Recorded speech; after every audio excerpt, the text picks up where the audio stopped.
दिल्ली के सीएम अरविंद केजरीवाल की सीबीआई द्वारा गिरफ्तारी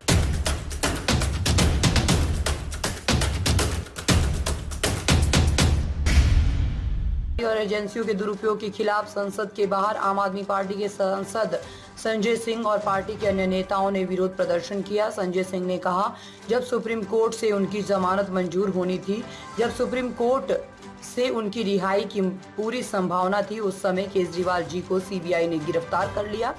तो मुझे लगता है कि ये तानाशाही का बहुत बड़ा उदाहरण है और प्रधानमंत्री को जांच एजेंसियों के दुरुपयोग पर बोलना चाहिए, इसे रोकना चाहिए और अरविंद केजरीवाल को रिहा करना चाहिए। आज हम इसी मांग को लेकर यहाँ एकत्रित हुए हैं।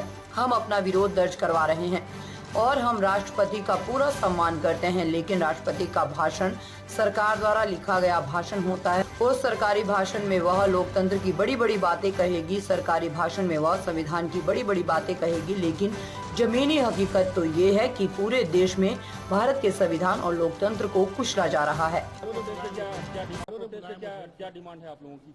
देखिए, दिल्ली के लोकप्रिय मुख्यमंत्री जो 3 बार से प्रचंड बहुमत से जीत के आए हैं, उनको गिरफ्तार करके जेल में डाल दिया गया। और किस दिन जेल में डाला गया? जब सुप्रीम कोर्ट से उनकी जमानत पर मोहर लगनी थी, जब सुप्रीम कोर्ट से उनके छूटने की पूरी संभावना थी, उस वक्त केजरीवाल जी को सीबीआई ने गिरफ्तार कर लिया, ईडी कोर्ट ने उनको जमानत दे दी। तो मैं समझता हूं कि ये एक तानाशाही का बहुत बड़ा उदाहरण है और भारत के प्रधानमंत्री को जांच एजेंसियों के दुरुपयोग के ऊपर बोलना चाहिए, इसको रोकना चाहिए, अरविंद केजरीवाल को रिहा करना चाहिए।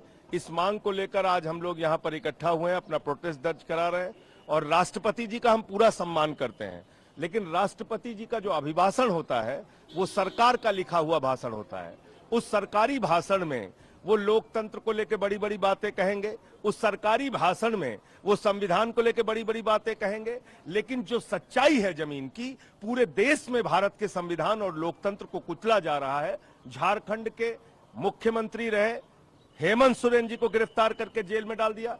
वेस्ट बंगाल में जांच एजेंसियों का दुरुपयोग हो रहा है, महाराष्ट्र में जांच एजेंसियों का दुरुपयोग हो रहा है, दिल्ली में जांच एजेंसियों का दुरुपयोग हो रहा है। हमारे मुख्यमंत्री जेल में हैं, हमारे एक शिक्षा मंत्री को जेल में डाल दिया, स्वास्थ्य मंत्री को जेल में डाल दिया, मुझे 6 महीने जेल में रखा। तो इन सारे सवालों को लेकर आज हम लोग यहाँ पर इकट्ठा हुए हैं और हम लोग सरकार के लिखे गए भाषण का बहिष्कार कर रहे हैं। राष्ट्रपति जी के प्रति पूरा सम्मान है, उनका अपना कोई कार्यक्रम होगा तो निश्चित रूप से हम लोग उसमें शामिल होंगे। इंडिया ब्लॉक के लीडर से भी आप लोगों ने मदद मांगी है क्या? आज तो हमने अपने प्रोटेस्ट की शुरुआत की है, अब इंडिया ब्लॉक के भी नेताओं से बातचीत हो रही है और उनके समर्थन से भी इस आवाज को आगे बुलंद किया जाएगा।